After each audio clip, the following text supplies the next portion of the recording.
G'day fans and welcome back to another exciting episode of Sci-Fi Zone, where we would discuss movies and TV shows and other stuffs, which is like the coolest thing in the entire universe. Miss Claire, you're with me again tonight. How are you doing in your part of the town? I'm pretty well. Very, very cool. The first person who signed in to join us is good old Christy. Good old Christy. How you going out there? Oh my God, it's a Monday night. It's wet. It's miserable. Where else would you rather be than hanging out with us? And tonight, of course, is a very, very big show because we're talking about up there, Mars. Oh my God, how exciting is that, Claire? Are you excited, Claire? I'm very excited. I can't wait. Now, other than Claire being the coolest thing in the entire universe, we have to welcome our number one American fan, good old Floyd. Good morning. Hey, Floyd. It's like, how good is this? So, Floyd, sir, good to see you joining the show once again. What do you reckon, Claire? You got to say hello, Floyd. Yep. Hello, Floyd. Good morning. Geez, you got to put me more energy. It's like, yo, Floyd, dude, mate, you are just like really, really cool. You're our number one American fan, so make sure you stay that way. No pressure or anything. So there you go. All right, we need to move on, otherwise we'll never get stuff done. It's 3 a.m. Oh, yep. It would be a Monday morning, I reckon. It would be too. Oh, dude, your commitment, I love it. Absolutely awesome. So there you go. We'll have to get a special badge made up for you. And the Sci-Fi Zone number one American fan. And when you show it to your friends and they go, what the hell is that? And you go, hey, don't you worry about it. I'm number one. That's all that matters. So there you go. I'm number one and you're not. Very, very cool. All right. Here we go. But Gavin said here, good evening, people, aliens and weirdos. Yep. That's us. Well, you're the people, Claire. I'll be the aliens and the weirdos. How does that sound? Eh? So there you go. And Thomas has said here, I'm Claire's number one Australian fan club. How's that? Claire's got her own fan club. She's got a president already. Oh, goodness gracious me. I absolutely love it. Thanks, Thomas. That is the coolest thing ever. Oh, very, very good. No pressure, Claire. So very, very cool. And look at this. While we're talking, Gavin said hello to Floyd. Floyd said hello to Gavin. So they're all having a good old chat with us. So that's there you awesome. go. I love it. And I love it. Yes, we're all weirdos here. So very, very I agree. Cool. All right. Completely. Totally agree with you. All right, let's move on. Otherwise, we'll never get stuff done. So, Claire, what sci-fi stuffs have you done this week has been extremely exciting for you? Tell us all about it. Well, it actually kind of is exciting because I got out of the house. I was able to leave my suburb even. And I went off to another Sci-Fi Zone space, Aaron's Collectibles. It's the first time I've actually been to the store. So it was cool. It was really good to get out there. It's good to sort of get out and see stuff again. But it's a nice little store. Lots of really cool things. And of course, Aaron and Dags, they make it all worth the visit. I was going to say, the boss is a really cool dude, but the co-worker's a bit of a knob. Is that how Your words, not mine. Yeah, but you're thinking it, I bet you. So there you go. So you paid a visit to good old Aaron's Collectibles. And did you spend up big while you were there? I actually didn't. No. First visit, I tend to use my first visit to scope things out a little bit, see what's around. But hopefully I'll be able to get back there soon. And then, maybe I'll buy something second time around. Very, very cool. Now, guess what? We've just discovered that the Claire fan club has actually gone international already because Floyd is the president of the American chapter. How about that? I love it. Now, anybody who's been involved in the fan community for a very long period of time realizes that once you start introducing fan clubs, the next thing that comes up is conventions. So we need to, for the group out, for the two presidents, and I suppose I'll stick my head in, we need to organise the Claire Appreciation Society fan club convention. Oh, I love it. How good is that? Hey, so there you go. Very, very cool. You watch, by the end of the show, they'll be discussing dates and venues and all sort of stuff. So there you go. Look, Floyd's already thinking about it.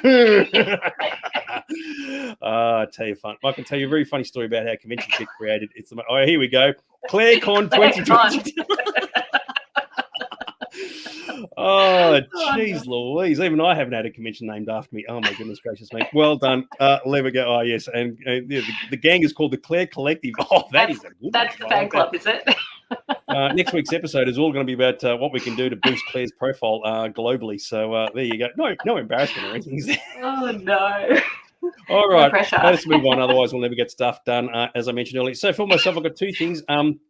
So the first thing is that speaking recently about the fact that I've been watching Stranger Things, and I finally finished season 2 of Stranger Things, and I actually enjoyed it. It was all really good and wonderful and fantastic and yada yada yada, right? And you're right, Thomas. Yes, we love you, Claire. Absolutely awesome.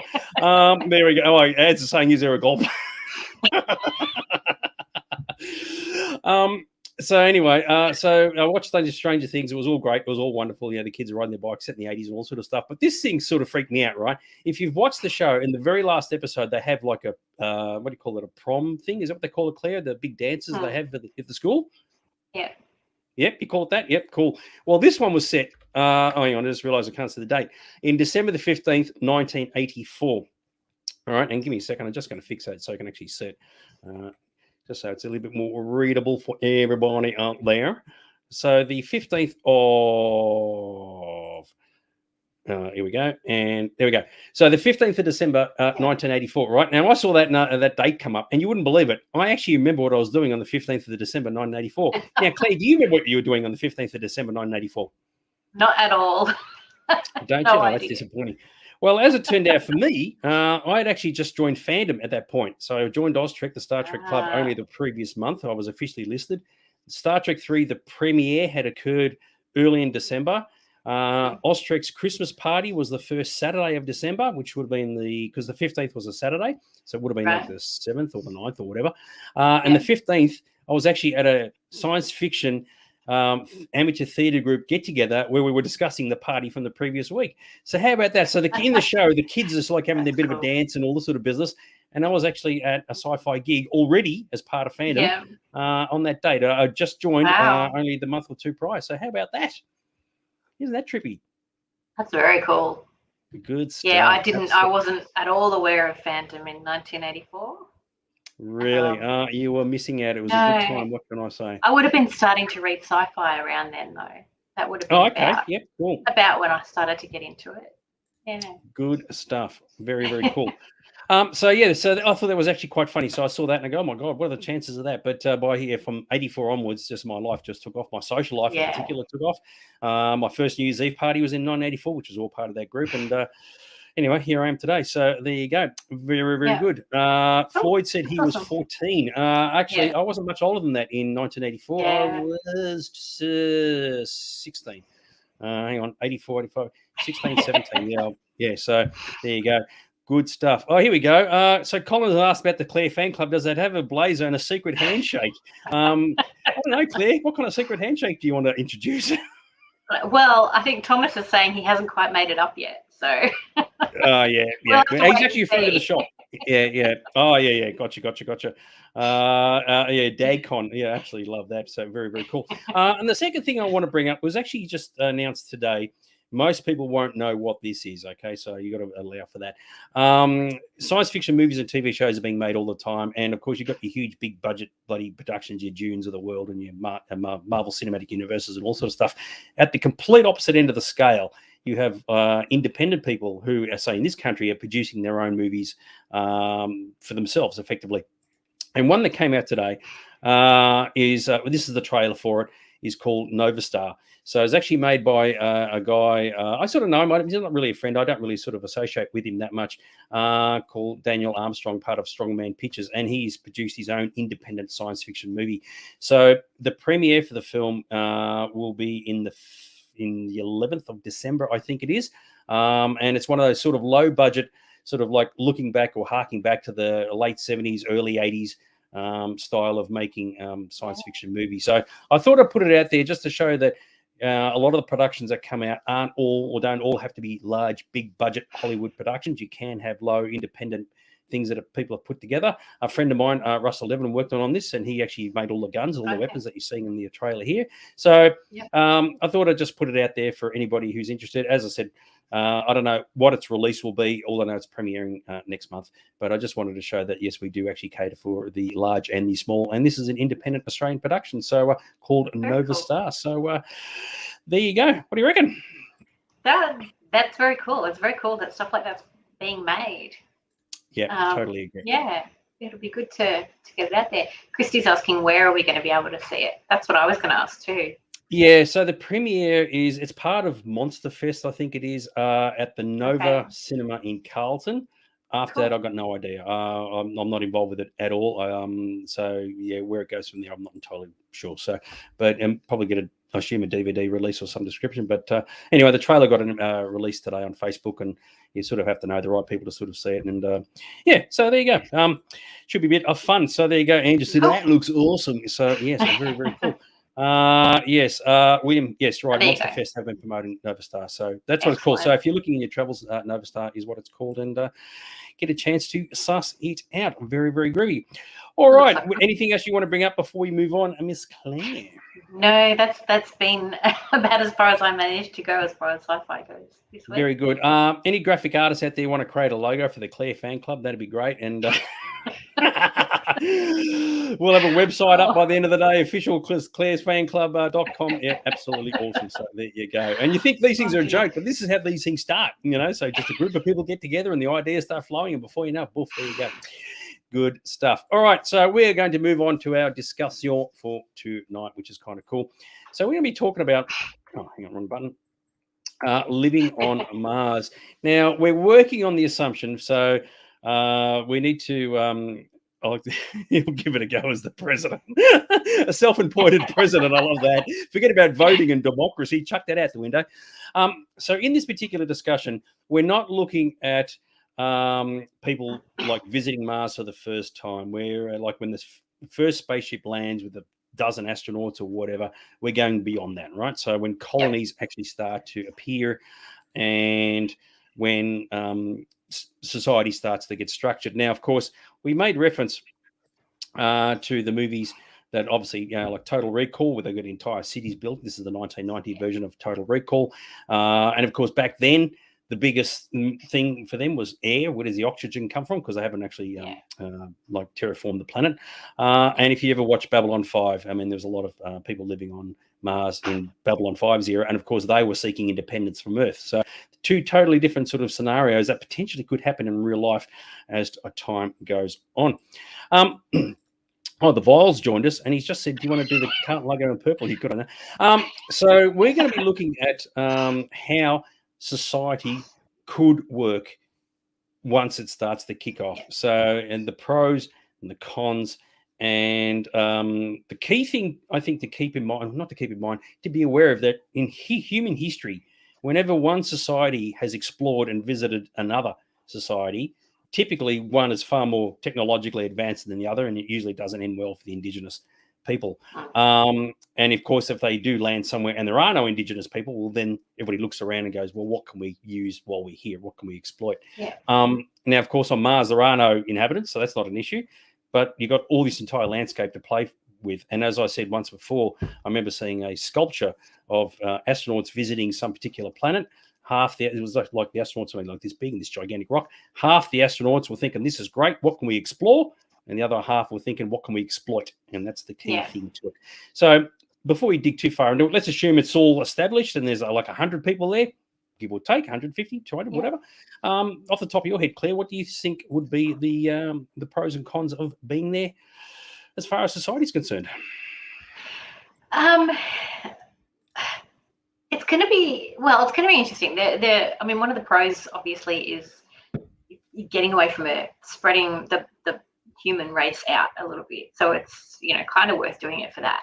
But in terms of actually living there, at that level, when you're talking about a couple of hundred people, I think there are still a lot of pretty big cons and a lot of things that we would have to deal with and get used to. I mean, the fact that there's no breathable air, that we would have to either carry or create our own air all the time, and that there's a constant risk of, decompression, explosion, losing all the air, whatever. I think that would have a huge toll on people and the way they live. Someone made a comment about digging inside, Thomas, I think it was, that would we build a dome on top of the planet, like a little bubble, or would we dig down and sort of fortify ourselves a little bit more, is an interesting question. I don't know if you saw, Dags, the series called Mars. Really worth watching. And that's one of the things that they did. They had planned to be sort of not sitting on the surface, but down underneath where they thought there would be water. Even if it's frozen, it gave them the idea there was it gave them easier access to it. But it also protected them a little bit from the elements and that kind of stuff. So they still lived in a dome. They still had to live in an enclosed space, but it wasn't completely exposed to the elements on the surface. So that was kind of interesting. And of course, that limited space is the other thing. I mean, we've been in lockdown for months and months and months. But imagine knowing that you were going to be stuck in a smaller space than that with the same people for years. I think that would have a pretty big effect on how you live. Yeah, so we're working on the view that it's a one-way trip, okay? So when it could be a couple hundred years before people can come back. So we're not talking Star Trek. And so you go on and you ain't returning, right? And if you can get through the logistics of saying, okay, whether you build above ground, below ground, and you work out the key three things, and someone's actually mentioned this, is your oxygen, your water, and a waste. What do you do with all those three? Now, the first two are the main ones. Oxygen and water. Let's assume, for the sake of the argument, all that is figured out, right? And so, because we're not here to sort of work out the scientific nuts and bolts of how things are going to operate. So they get that, they've pressed the buttons, bang, it's all working beautiful. We've got our buildings, we've got breathable air, we've got water, we can produce food, and we are cooking on gas. What happens next? So, I like this one from Grant. Yeah, John Carter lived on Mars with no problem at all. Yeah, well, exactly right. Absolutely love it. So I did a little bit of looking around, and one of the things I wanted, what made me think of this topic in the first place, was how does time work? How would people deal with time? So for those who don't know, a day, a period of a day in Mars is called a sol, S-O-L, but we'll stick with day. The day is not too bad, 24 hours and 37 minutes, right? So by and large, it's probably the same as Earth. Over a period of X amount of days, you'll probably end up with an extra day on top of it. So instead of a day, 7 days a week, you end up with 8, if you will. I don't know. And a year is 687 days, right? So the hardest, or one of the hardest things would be you get yourself established, you get yourself sorted out, you get busy, and you go, all right, how do we work out time? How do we work out birthdays? Because otherwise, based on that logic, 2 years here is 1 year there. So you could say I'm only 30 years old, but in human terms, you're 70 years old, right? That is an absolute mind spin just based on that logic alone. So then do you recreate an entirely brand new calendar system? So there's not 12 months in a year, there's 24 months in a year. And instead of 7 days in a week, there's 8 days in a week. How trippy would you reckon that would be? It would be really trippy, actually. But I've got to say, I don't think they'd go down that path. I think at the level you're talking about, a couple of hundred people, I think that they would still be running on Earth time. I think they would still be counting their days and their birthdays on Earth time. I mean, they're I don't know. Does Mars have seasons the way we do beat here? Me to it. I was just thinking the same thing. That was one thing I did not look up, is whether they have seasons or not. Somebody out there might have an idea as to what's going on. And one of the things that I didn't even realize until I looked at it, I mean, Mars might look roughly the same as Earth and have the same 24-hour period, but the gravity is lighter. So it's not as light as the moon, but it's lighter than here. So so it's the old thing, if you can jump, 1 foot here, you can jump like 8 feet there, for example. So then you're dealing, we don't want to sort of tackle the scientific issue of how you deal with lighter gravity, but as time goes on, if you're a human being and you've landed from Earth on Mars, depending on your age, of course, as the years roll on, you become susceptible to how the gravity is lighter, which means in theory you can't come back, even if you wanted to. Exactly. So if you spend your whole life there. So there's another little trick that, and there's no fix for that. There's no building the anti-gravity thing. So instead of like in a spaceship where they suck you down to the floor, they actually want to push you up to make you heavier. So I really don't know how that would work. So here's a one from Floyd talking about the biological clocks wouldn't be able to adjust. It's a good point, Floyd, because here on Earth there's at least one example where time goes completely arse about, and that's in Antarctica. So you've got 6 months of daylight and 6 months of darkness. Now it's only 6 months, so you can kind of figure, you probably deal with it. You still work on a 24-hour clock as you would anywhere else in the world, but of course everything still looks the same. And I think if that was to go on for years and years and years, people would just go completely loopy because there's no reference. You can't reference anything. And maybe Mars is similar. So if you're only halfway around the orbit of the sun and you're saying, well, that's 1 human year, but it's still not a Mars year, I reckon that would be quite difficult to deal with. So you keep saying human year. Sorry? You keep saying human year instead of Earth year. They're humans Yeah, on yeah, Mars yeah. too. Sorry, yeah. Good point. Yeah, dogs and cats have. Yeah, it's all the same. And so we're working on the. Oh, I forgot what I was going to say. Sorry. No, that's okay. Something about the time and all that. I've just gone blank. So, oh yeah, because we, about whether there's seasons or not, because it's a lifeless world. There may not be any seasons. They may look the same no matter what. So 6 months, a year later, and everything's still identical. So, good I point. think from memory, I think it does have some kind of seasons, but I'm not sure that it works quite the same way as it does here. But I mean, you're talking about 6 months light and 6 months dark in Antarctica. It's not quite that cut and dry because there's a period where where it does go from day to night much more quickly. The length of time changes over the year. But on Mars, it would depend a lot where you were, what you would see in terms of the sun and that kind of stuff. But I think Floyd's point about not our biological clocks not adjusting, I think that's probably true. I think it wouldn't be until we were sort of 3 or 4 generations in that people would start to really adjust biologically. Yep. So Thomas has made a comment about Jupiter may have consequences we haven't considered. That's completely true. You don't know what impact, and of course all the moons that are circling around the place. There's a couple of comments here that are really interesting. Hang on. Gavin said people on Mars bodies will be weaker than those on Earth. Not initially, but in time they would be. And of course, if you start procreating on Mars, then by default, your child or the offspring, if they come back to Earth, they're going to have a hard day at the office with that. Now, there's a couple of interesting points here. There was a really good one. Oh, yeah. So this is one for you. So The Expanse dealt with the whole gravity issue. Well, do you know what they did with that regarding Mars and gravity? Oh, no, I don't remember off the top of my head. No. Yeah, cool. So hang on, just climate adjustments would be really, really hard. Yes. We were aware that Mars has a whole lot of the thing with the storms and all the rest. Hang on, sorry, the storms and all the rest. We're bypassing. We're just assuming that that's all part of the parcel. You build your domes, it's all good. You're underground, whatever. We're talking more about. I think they're talking about the storms in relation to seasons and that kind of stuff because I think that's how it works. Yeah. Gotcha. Yeah. So you work on the view that if you're like starting out and you're saying, okay, we're going to select, I don't know how they're going to do it, right? Let's assume you have 100 people, okay? And let's assume it's NASA who are doing it, right? There's a lot of assumptions here. It doesn't have to be NASA, but let's assume it is, right? So NASA says, all right, we're picking 100 people. And then, of course, you've got to work out who's your 100. Do you have 100 male, 100 female? Do you have do you introduce diversity from day? I'm not being critical. I'm just asking this question, right? No, I introduce diversity from day one. So dare I say you got 10 African American, 10 Asian, 10 Caucasian, 10 something else. I can't think of what else. And then you do the same thing on the female side. So you don't have, for example, 800. If it was like North Korea, for example, they'd all be male, female, 50. This is them and nobody else. So do you do that from day one? And of course, the key thing is that once you get there, and this is the big crux of the entire discussion, do you then try to replicate the social structure that we have here on Earth, or do you try and reset it and do something completely different? And if you do that, how do you do it? What do you reckon? Well, it's interesting you talk about NASA.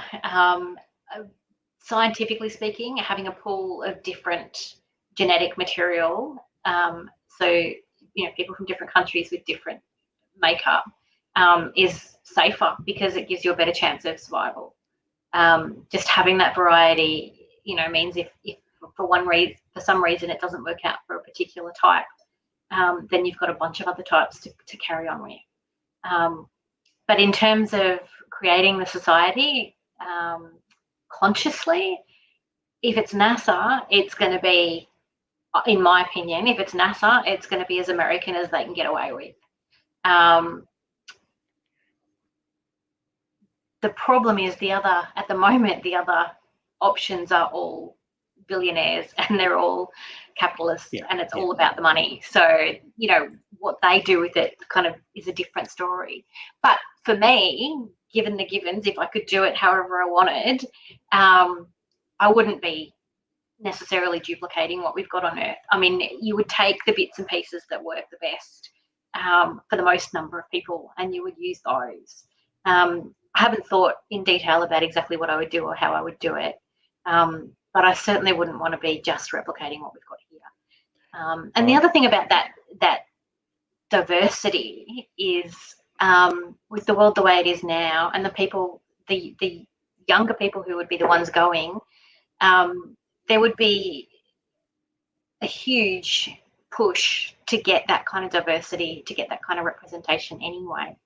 And it just makes sense to do it. Like, it just makes sense to give yourself as broad a variety and base as possible for it to work. That's what I think anyway.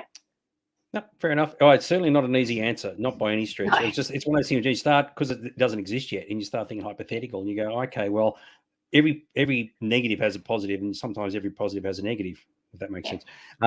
So there's nothing that's going to make everybody happy, and there's examples on top of examples. But I just got to read this one. Floyd has said healthy, able-bodied individuals, maybe a few lesser individuals for a control study. Not sure, Floyd, on that one. I mean, because the first thing is, if we're starting with 100, let's assume the 100 get up there, and the next week the next 100 arrive, and there's suddenly like buses of them turn up. But of course, they can't come back. Once they're there, they ain't returning. So that's a key thing. Now, there's a good question here back, Gavin, about animals to help with adjustments. That's a good point. You take animals up there. You would think relatively quickly they would look at that, and of course they would say, well, which animals do you take? And you're not taking domestic pets, I'm assuming. You're taking animals for a purpose. And then of course chickens, for example, to lay eggs, etc., etc. That's a whole other I mean, domestic pets do have a purpose. Sorry? Domestic pets do have a purpose, and when you're talking about the potential psychological issues, then they could actually be very, very useful. Well, that's right, but of course that then presents its own sets of problems as well, as like maintaining and looking after them. How do they, like, their society within them, as in with cats, dogs, whatever, and they've all got to be maintained and looked after. So you wouldn't probably do it on the first trip, but somewhere down the line, no, that's what I was thinking. No, I'm not leaving Fido behind. He's coming with me. Grant Grant has asked how many people do you think would want to go on a one-way trip. I think the answer would be quite a lot, actually. And I mean, how many applicants did they get for the Mars trip? Thousands and thousands and thousands of people wanted to do it. Yeah, even Floyd has said you'd be surprised. So there you go. Yeah. I mean, sorry, No, I was just agreeing with Floyd. Yeah, because it's like a lot of things. When you see it at face value, it sounds like the greatest thing in the universe until you get there and you go, "Shit! Now I'm stuck. I'm stuck here." Now there's something I wanted to bring up. I know there's a few comments coming through. I wanted to show you this, right? So I looked at a website called the Mars Society. People who are really big into space travel and all the rest of it really dig into this stuff, and it's really, really cool. You don't have to read the whole lot, and obviously the screens are very, very crowded, right? But it's a competition about designing a Mars city, and they're basing on the view that there's 1 million people living there, right? Right. And they're also working on the view that ships can come back to Earth, not with people on them, with goods, right? So just very, very quickly, it says here about creating teams. So this is a competition, okay? Teams will have to, produce bulk materials like food, fabric, steel, glass, and plastics on Mars and fabricate them into useful structures, 3D printing and all that sort of business.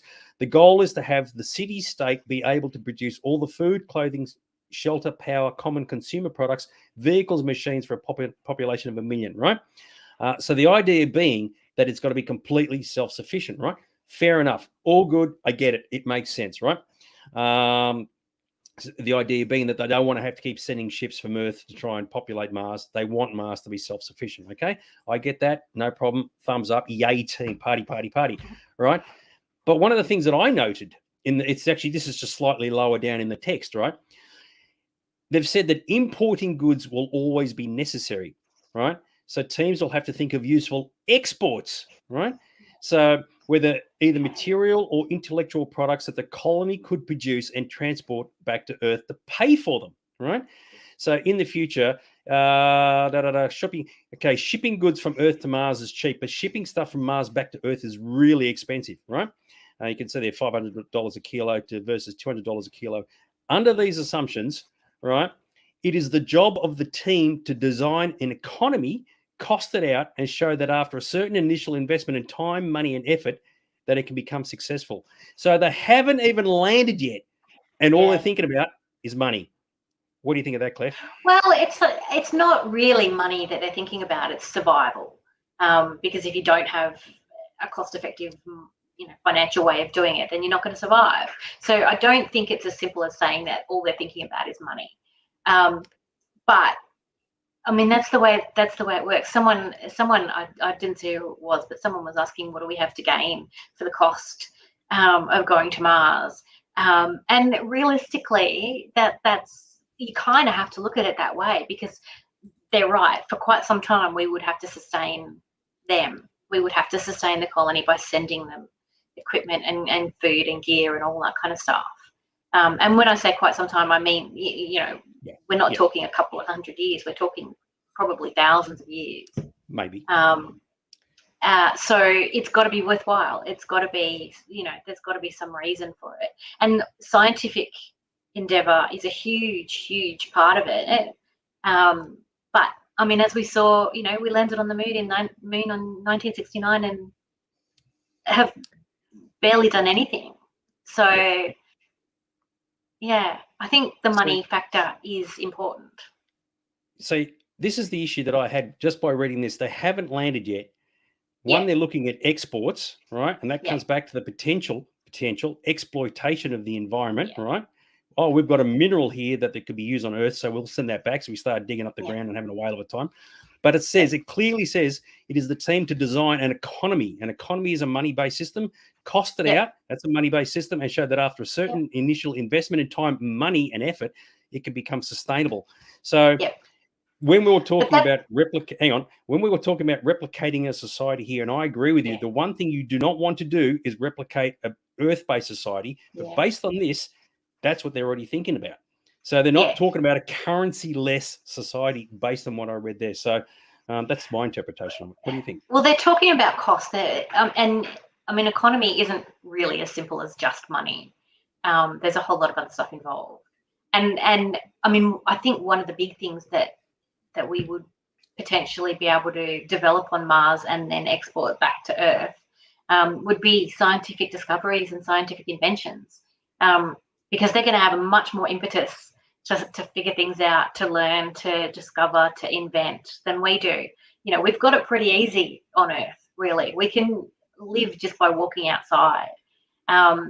Every single thing they do is going to be constrained by what's available and what they've invented. So I think that is likely to be a huge part of it.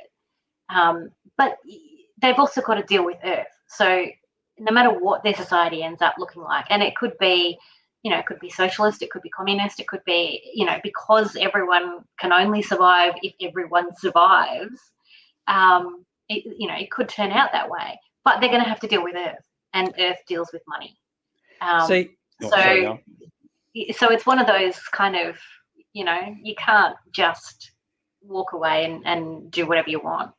There are for a very long time, there are going to be connections back to Earth, and you have to have a way to deal with that.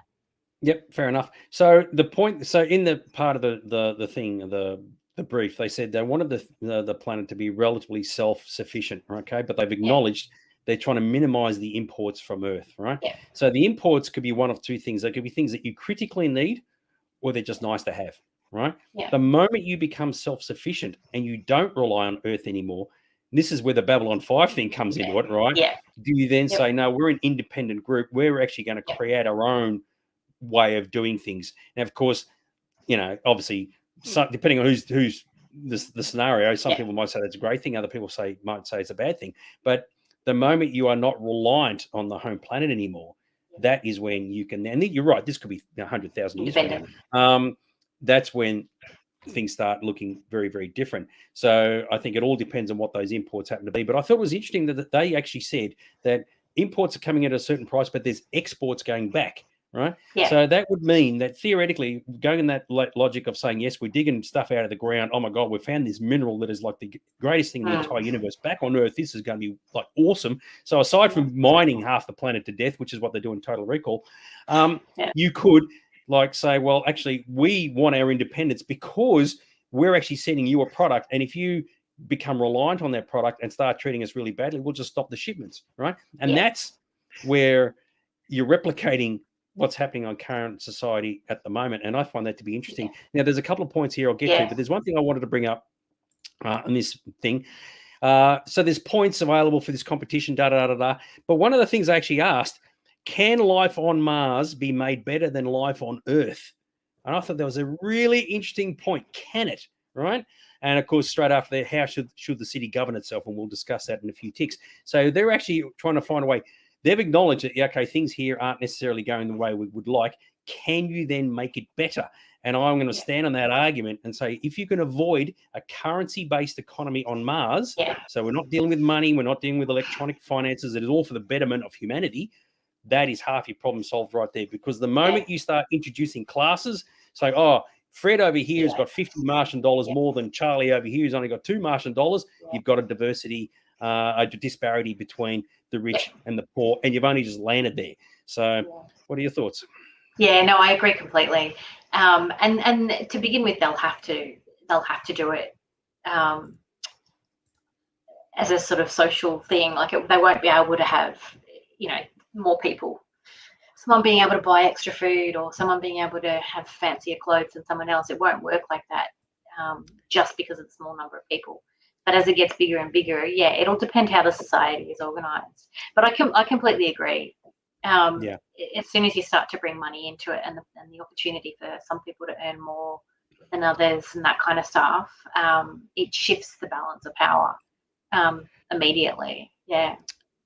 So there's a few comments here. I have to go through this slowly.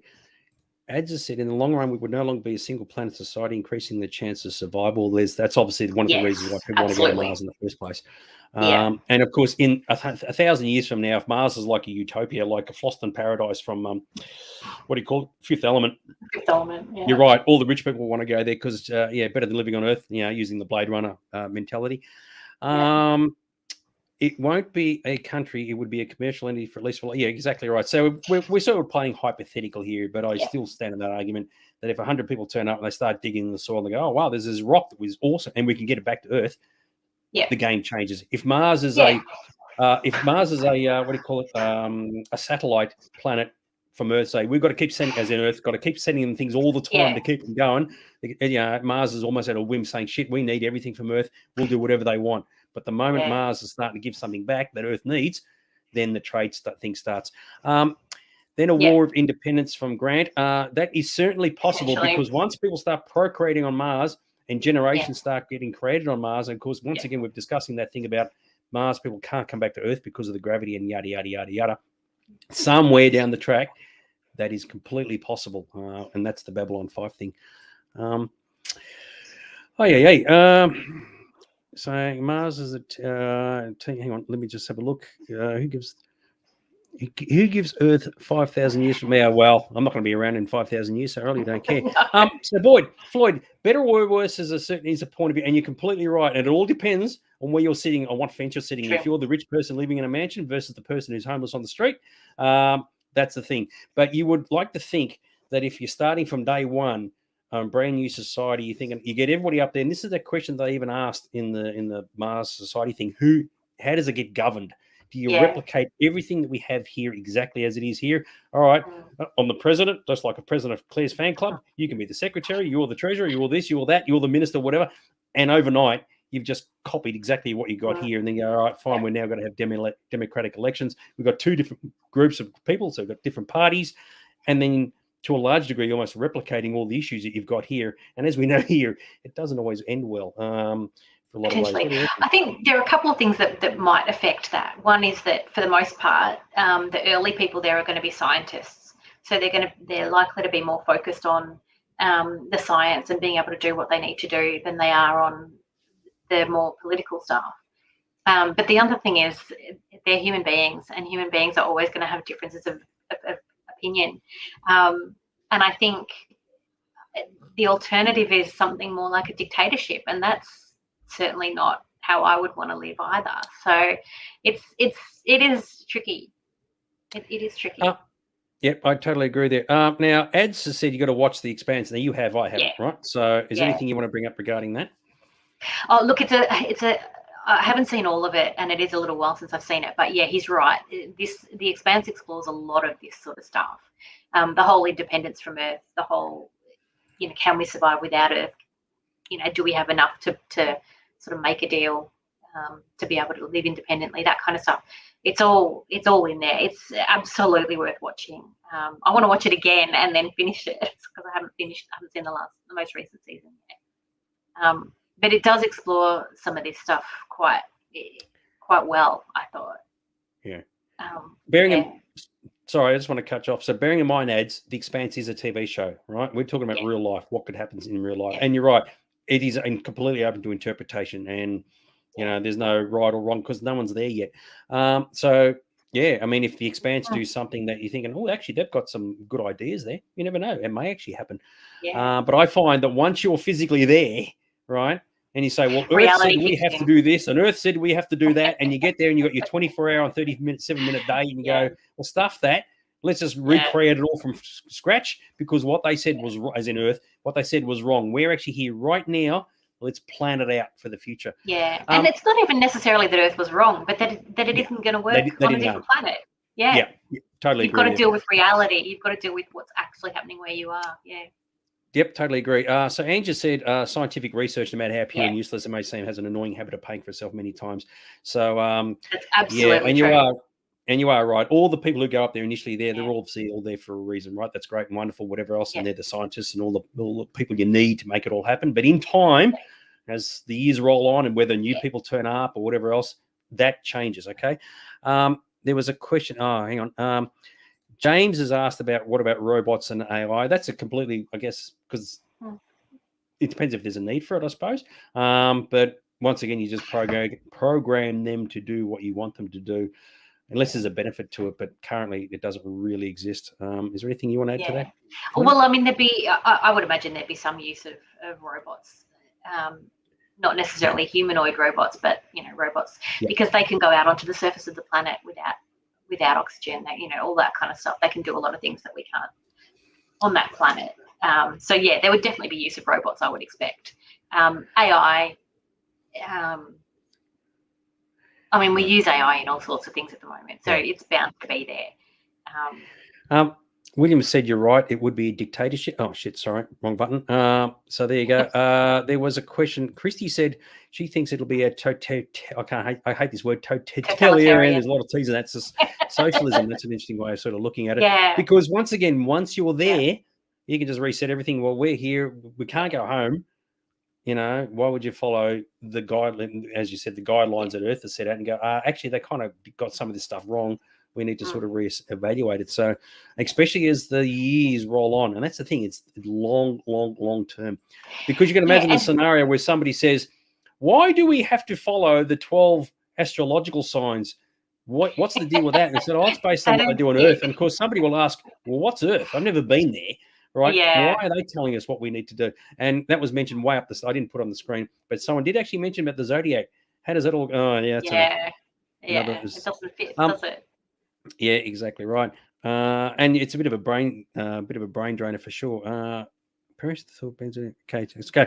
So, now we haven't even touched on some of the more complicated things too. So earlier on, we were saying if 100 people go up, and increased numbers, whatever else, and you got 10 of this group and 10 of that group and whatever. That doesn't even cover stuff like religion, right? So then, how do you deal with that?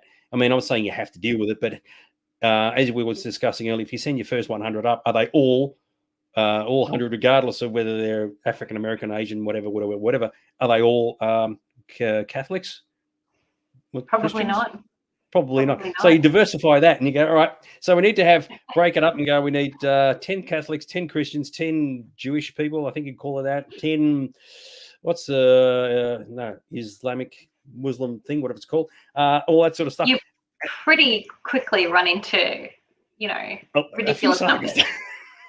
Yeah. But again, the first group is likely to be mostly scientists, and based on that, they're more likely to be atheists than anything else, which is not to say they would be, and I'm certainly not suggesting that all scientists are atheists, but there's a correlation in a lot of places. So, you'd have a fair chunk of that thrown into the mix as well. A great big old mess. That's an interesting point, because then if that's the case, and once again you start stretching time out to a generation, 2 generations, whatever else, does then the people who live on Mars, the Martians, then create their own religious deities and identities and all that, because they can say, well, in this planet, Jesus doesn't exist. He was never here. He was back on this other place, right? So do you create a replica of, or another representation of him, or do you just not bother at all? I mean, there's no answer, right? I mean, I'm just putting it out there just for shits and giggles, effectively. But it'd be curious to see if suddenly, if in the future people could, like we're talking 1,000 years from now, people could visit Mars. Suddenly they're like, well, actually, if you follow all these religious beliefs, you could just leave them at the door, because here, this dude's in charge, right? And I don't know, it's it can do your head in, can't it? Because everything's so complicated here, nothing's easy. Absolutely. So, foundationalists. I like that, Adam. I like that one. Who said? Did someone say that, or did you just say that? No, Ad said that. Oh, yes, foundationalist. Yep. I like it. Very, very cool. Yeah. Now, there was a good question here. Gavin said, would Mars inhabitants become alien to those on Earth in time, assuming there was no transport back to Earth? It was still from Earth to Mars, but not returning. I would say so. In time, people would go, well, I've heard it's be no different to what happened on Earth 300 years ago, where people in England said, there's a country called Australia. I've never been there, never heard of it, but it's over there somewhere. It'd be a very similar thing. What do you reckon? Well, it would be similar, but it would also, I mean, if you're talking generations, evolution would kick in, because people would be evolving to live on a different planet with different gravity and different light and different biological rhythms, like different, day and night rhythms. So evolution would kick in eventually. Like, I don't know how many generations it would take, but that would eventually happen. And so that would change people enough. But I think it would take a long time, because I think I think humans would be consciously trying to stay able to visit Earth, if nothing else. I think that they would go to the trouble of setting it up so that they could handle the gravity and that kind of stuff for quite a long time before that stopped. Yep, totally agree. I like this one. Yeah, Marslings versus Earthlings. Oh, shit, sorry. And I like this from Christy. Yeah, you can finally start a Jedi religion up there. Yep, totally agree. Yes. I love it. Completely along the list, kind of pointed the different biological clocks. Yeah, exactly right. Yeah, as you said, different biological clocks. So you say, okay, well, you get everybody up there, and you're right. It's all the scientists, all the technicians, all the necessary people, and once they've arrived, at some point, they get everything established. They go, okay, we've got the water sorted out. We've got the oxygen sorted out. What happens next? Next ship turns up, right? And eventually, at some point, you're going to have people turning up who aren't as important as the technicians and the scientists and whatever else. They're the minions, if you will, the cooks and the chefs, and I don't know, whatever. So, and that's where things start to not be so serious anymore. The society, whatever it happens to be, gets created. I do think I agree with you, Claire, over there, that you're right. There would be a person in charge, and it probably have to have not a militaristic feel, but at least a militaristic sort of style to it. So there's a captain in charge, and there's people underneath and people underneath that to deal with whatever issue comes up. The trick then happens is what happens when another country says, guess what? We can now land on Mars. And obviously, I'm picking China straight off the top of the bat, right? Yeah. So we've got America on one part of Mars, and then China lands on another part, right? And they bring their 100 people along, right? And they set them all up. And, of course, in the Chinese thing, it's 50 male, 50 female, all believing the one religion, all Caucasian, Asian, Caucasian, whatever. And they set themselves up over here, and the American groups are over here, right? Yes. What happens then? Well, again, you need to watch Mars. Do they just ignore each other? You need to watch Mars. Look, I think they would be talking to each other, because they're the only people on the planet. They're going to be helping each other. They're going to be working together. I don't think there's going to be quite as much competition. I think the governments back on Earth would like there to be total competition to start with, at least. But I think it's less. I think it's more likely that they'll end up cooperating than that they'll end up fighting. Just because in the beginning it'll come down to survival. But one of the points I want to make is, you were talking about people coming up who were, not the scientists and not the engineers, and you described them as less important. But I would argue that all those things, cooks and chefs and all those sorts of people, are equally important. I was being facetious. It's all right. Yeah. But that affects how we look at society. I mean, the very fact that people are thinking that way affects how we structure our society. And I think something like this would be the perfect opportunity to clear the slate, to wipe that out, and to realize that all these different jobs are equally important in different ways. Sorry, I'm getting on the soapbox a little bit there. No, it's good. That's how I feel about it. I agree with you, because the one thing you do not want to do is replicate the social problems you have here. There's no fixing them here, and if you can avoid it, that's great.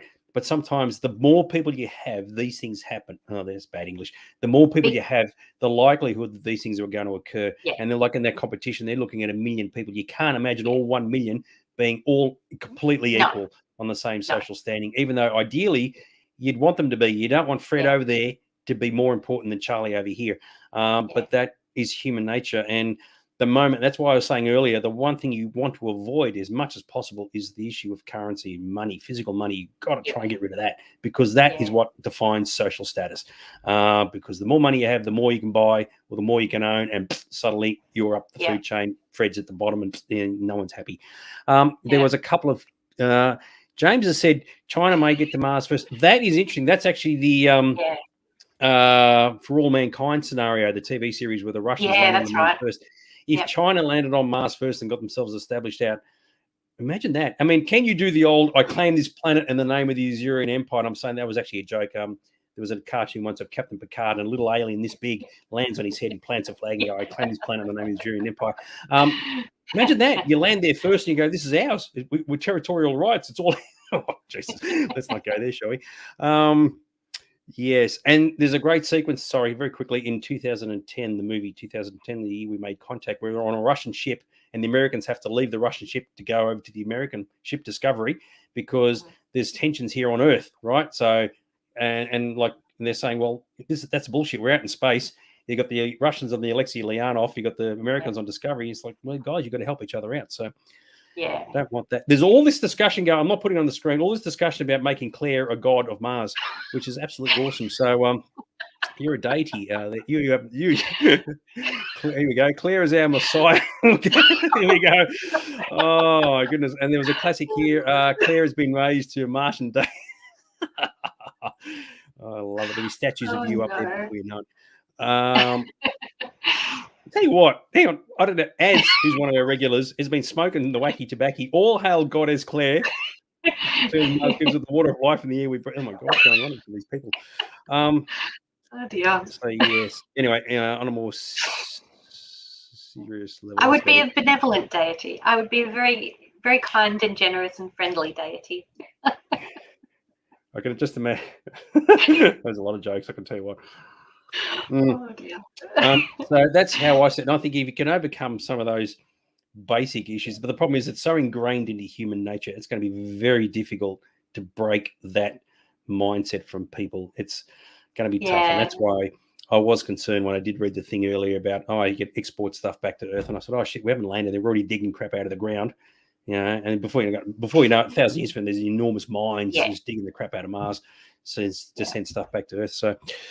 Anyway, it's a bit of a bastard. Tell you what, it's getting out of control here. Festival of St. Clarina. Oh my God, seriously. What did you learn from this episode tonight? We learned just how cool Claire is. Well, there you go. Oh dear. Cool. All hail Claire, ruler and master of Monday. Oh, Jesus Christ. All right. That's, I think, all the things that I sort of wanted to cover off. Sorry, not green. Turn Mars. Oh, yeah, you didn't turn your Mars green. You turned it purple. Yeah, exactly right. Anyway, yes. Look at this. I've had my time. Yeah, did I have a time? Did I? Anyway, people watching the replay, this would be thinking, what the hell are these guys on about? They're all smoking the Monday wacky tobacco. Look at that. So, are there any further thoughts? So, look, with the Mars thing, hopefully, if they do get there and while we're still around in the next 10 or 20 years, that'd be good, because at least if they're there, go, great, wonderful, they finally arrived. And I agree. Whoever arrives first, they're the ones who'll have the statues and the schools named after them in the decades or the generations to come, and good on them. But it's not the first group who turn up. I think it'll be the second group and the third group and the fourth group and whatever else. And the Yeah. idea of having the city on Mars is definitely a trip out. So very, Yeah. very cool. Oh, I like this one. Yeah, this show is the wacky tobacco. Yeah, exactly right, Gavin. Any final words that you want to say, Miss Claire? Either one about Mars or two about the fact that you are now like a god to all these people who are watching this show.